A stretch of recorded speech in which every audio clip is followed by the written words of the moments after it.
Good morning, welcome to Viking Mountain Ranch. Well, today's the day that the goats are going to start giving birth. Today is Chai's due date, and she is definitely in labor.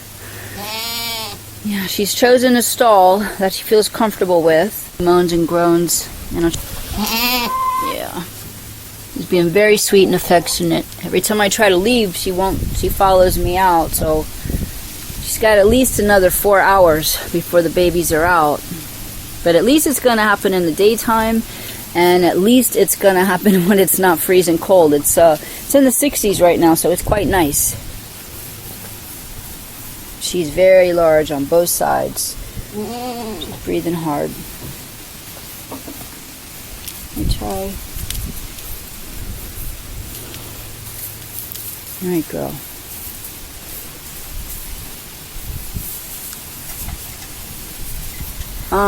Came out here this morning to feed them, and I knew that things were up because she's moaning and groaning and acting very strangely, and it's time. So she doesn't want me to leave her side, and she doesn't want any of the other goats in this little area here. So, and the poor little pineapple here, she doesn't know what's going on. She's never experienced this before, so she doesn't know why Chai, who's the queen here, is having such a problem. You know, she's in a lot of pain. Contractions are starting. She's acting really weird. It's okay, Chai. It's okay. I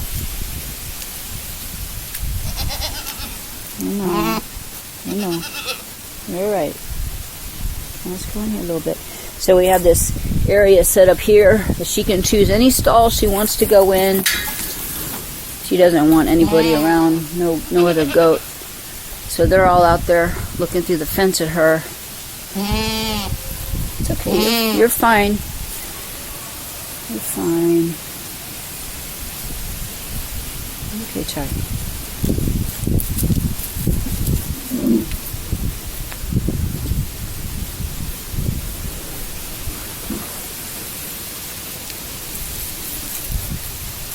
As you can see, she's pretty bagged up. So this is how they act in the first stages. They go off to be by themselves. They clear everybody out. They find a place that's comfortable for them. And they start, what they call nesting. They paw at the ground and make a spot to lay down. And she'll be up and down for, I figure, at least another, the babies won't be out for another, say, 4 or 5 hours at least.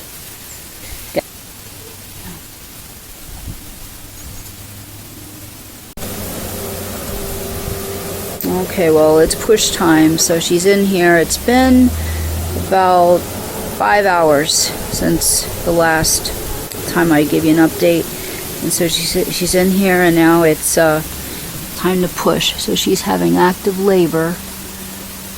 Poor baby.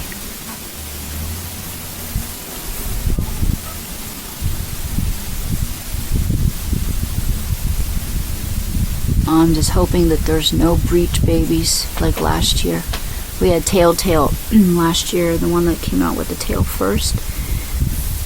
You can see how she's pushing now. All the goats are here. They're all, concerned. They just know not to get too close. There's Curry over here. Everybody's watching from afar.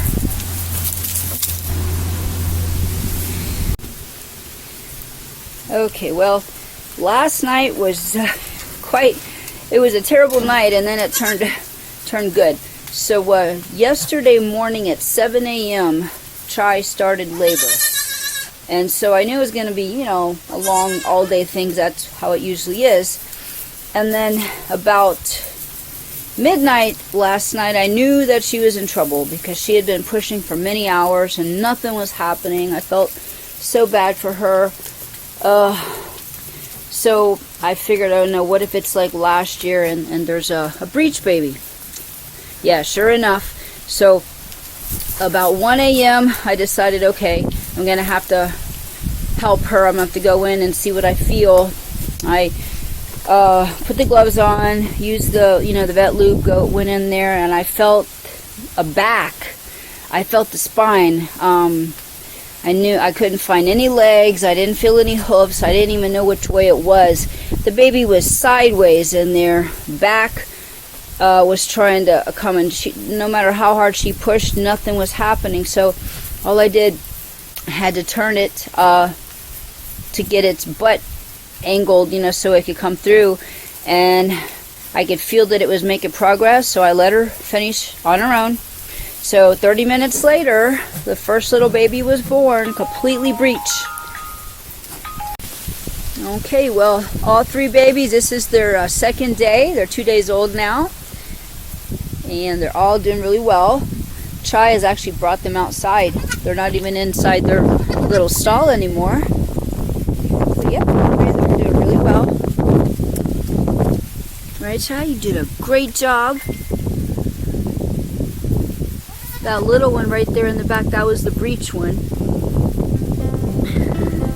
But she's doing great.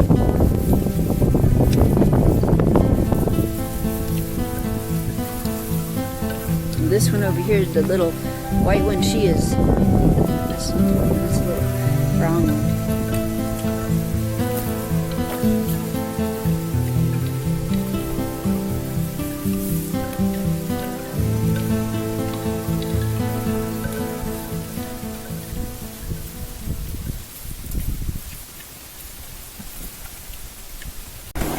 Okay, well, it has been a week.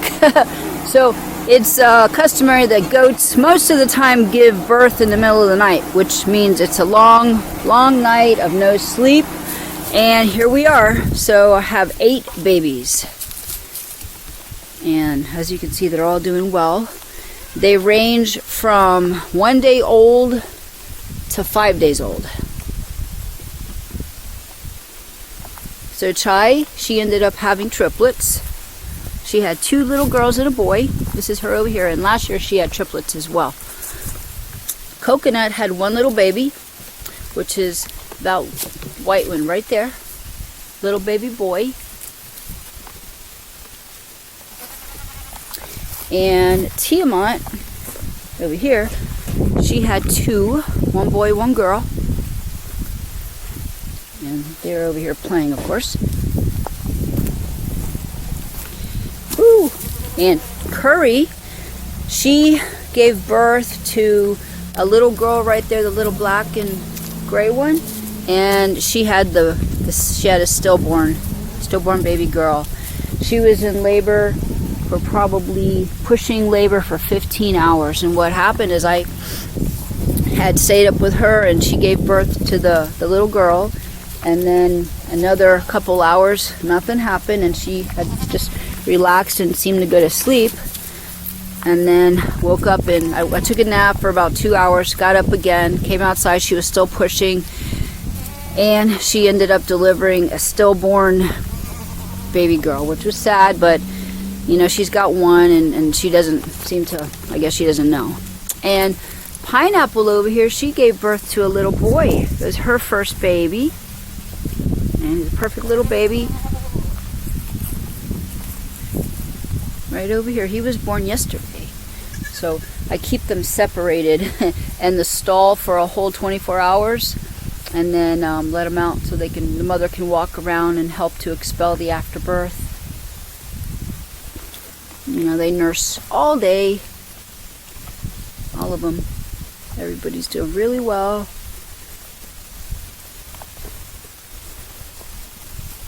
Right? And they're so cute. They're beyond cute.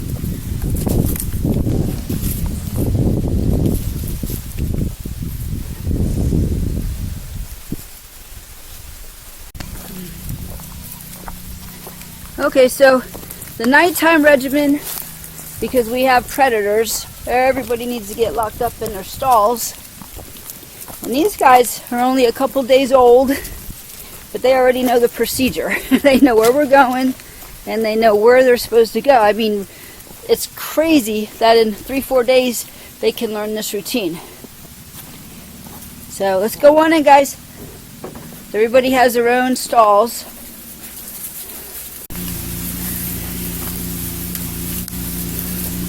Alright, so Chai's in here with the babies. Curry's in there. It's kind of hard to see. Coconuts in here. Come on, Pineapple, it's your turn.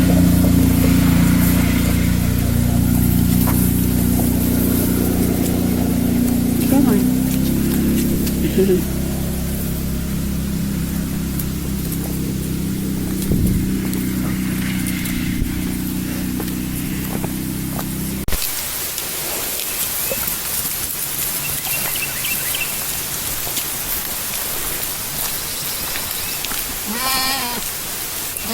Alright, so we have 8 little precious babies.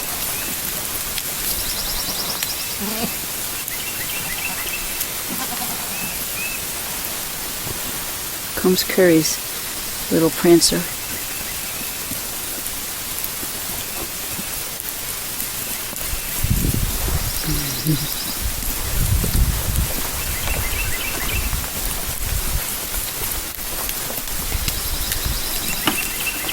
It has rained all night, so everything's pretty wet.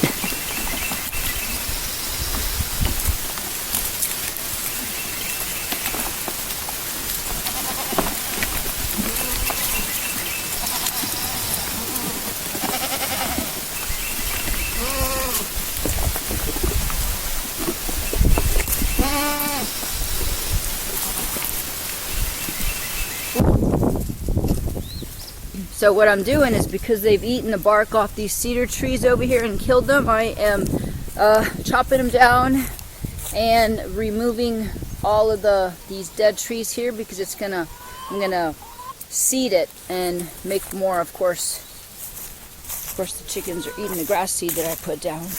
Go! I seeded this yesterday. Go!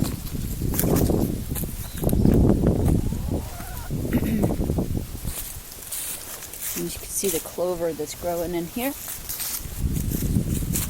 But yeah, all that's going to be expanded into grass.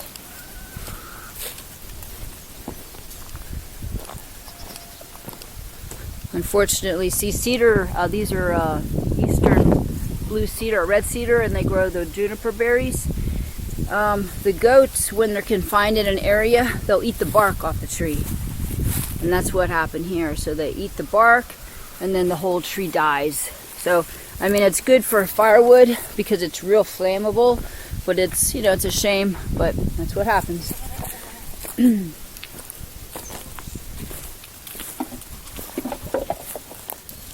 morning.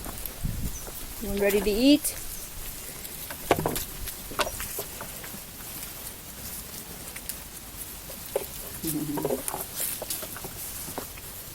Come on, Timor. Hey, Mogwai. They're getting their little horns in already. Oh.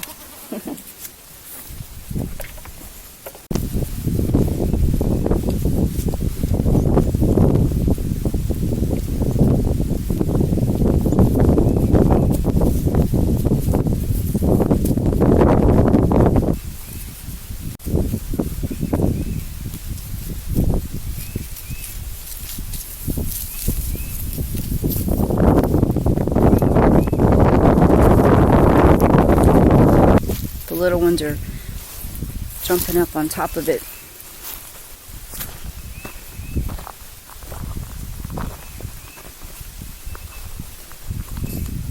Baby boy. So I wanted to show you something. A lot of people talk about, baby goats starting to headbutt. Well, you want to catch them at this age, about 3-4 weeks old. You want to break them of this habit. You don't want them doing that to you. Okay, because when they get big and they're 200 pounds and they have horns, that's, 24, 25 inches. What you want to do is redirect them. So like if let me get him in. So here he is, right? So no, you don't want to do that. You push him away. You can turn him on his side.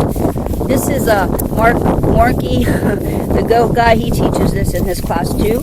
It works because I've tried it on a couple generations of babies. And every time they come up to you, and if they do that, because it's just a sign of greeting, except they need to know that we're not goats and we are humans. So, let me see if I can show you again. He's learning, though. He's actually learning. Right, boy? Mm-hmm. He's found some grass.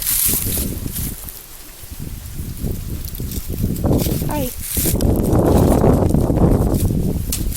Good boy. So I never touch their heads. You never want to do that, like, you know, dogs, you rub their ears and they jump on you. I always tell them no. Put them on his side, pat him on the body, not on the head.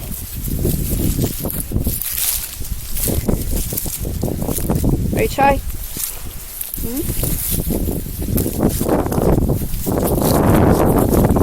This is her son, obviously.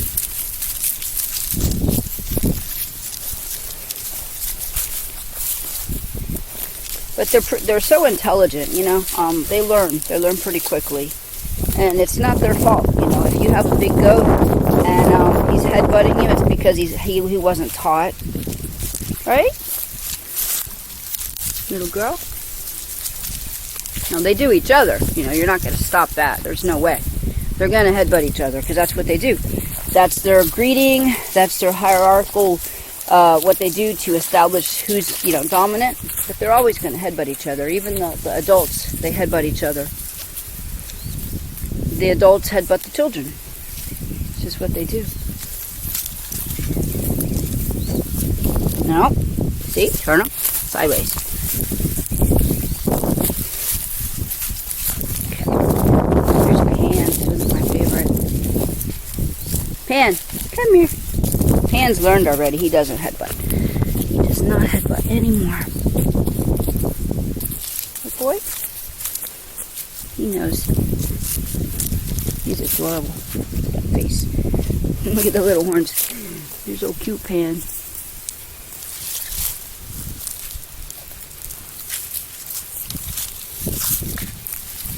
Good boy.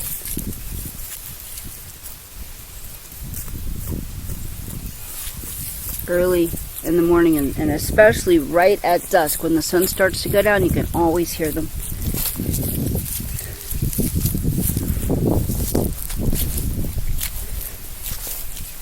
Springtime and fall is the time when animals are giving birth, so we are surrounded by probably thousands of cattle all over the place, and so there's a lot of cattle giving birth now. And so there's a lot of afterbirth. And yesterday, we actually came upon a mama cow giving birth, and there were buzzards attacking her and attacking the baby as it was coming out. And, you know, I learned yesterday that, unfortunately, a lot of baby cows, they die that way because as the mama is giving birth to them, the buzzards are actually pecking their eyes out. And they get to the brain and they kill the calf before it's even out. So, here we go. Some dominant. Yeah, so sadly, you know, luckily we were able to, you know, save that when we're, you know, scared it away. But this happens a lot. And so buzzards, eagles, hawks, owls, they are all classified as raptors. And they are federally protected by the United States government. It's illegal to shoot them. Now, if, you know, of course, if a bird is attacking one of my animals, it's going to get shot. That's just the way it is, you know, that's just common sense. You're going to protect your assets. But it's illegal to shoot them and you have to get a permit. So if it becomes a problem, you know, one time is a problem, you know, but if it becomes repeated, you can actually get a permit to shoot them. You know, because this is livelihood for people, especially, you know, ranchers and farmers. If you lose a bunch of babies, you know, that's your livelihood. So you have to watch out for it, you know, losses. But there's always buzzards around here, always, because there's always animals that die. When you're out in the woods, there's always predators killing something. So you're always going to have carcasses of animals.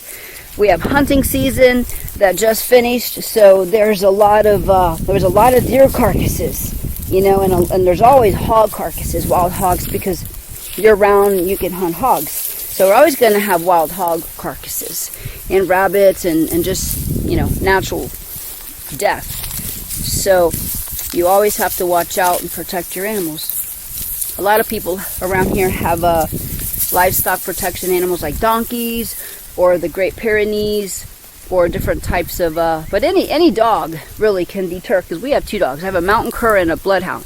They deter the coyotes. We have never, in 3 years, have had a coyote problem or a coyote attack. Now, we hear them every night. Every night you can hear them, especially in the wintertime when there's no leaves on the trees. Their little, their calls will echo, especially when there's snow. But we haven't had a problem, and I attribute it to the dogs.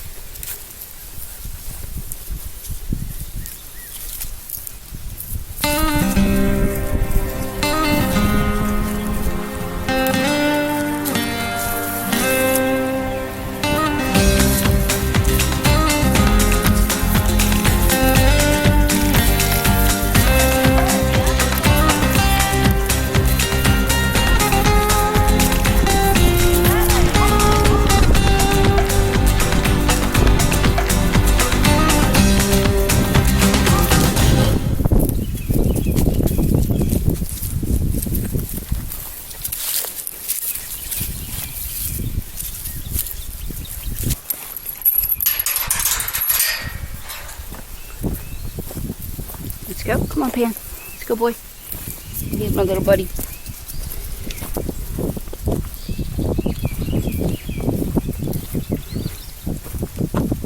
Some water time.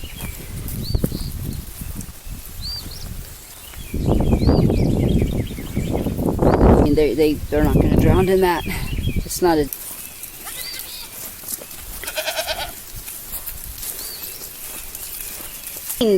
So I'm right now building this milking stand enclosure, and I figure I'm going to have all these cedar trees that I'm taking out, these dead trees.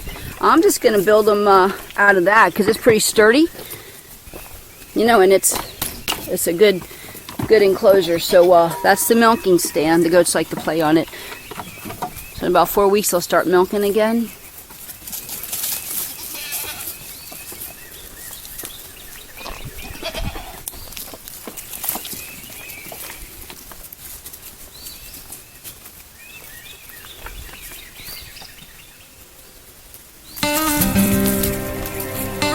So at about 3 to 4 weeks, I'd say 4 weeks of age, the mama goats start naturally kicking the babies off. They'll let them nurse for a minute or 2, and then that's it. They don't let them stay as long as they want. They start cutting them down.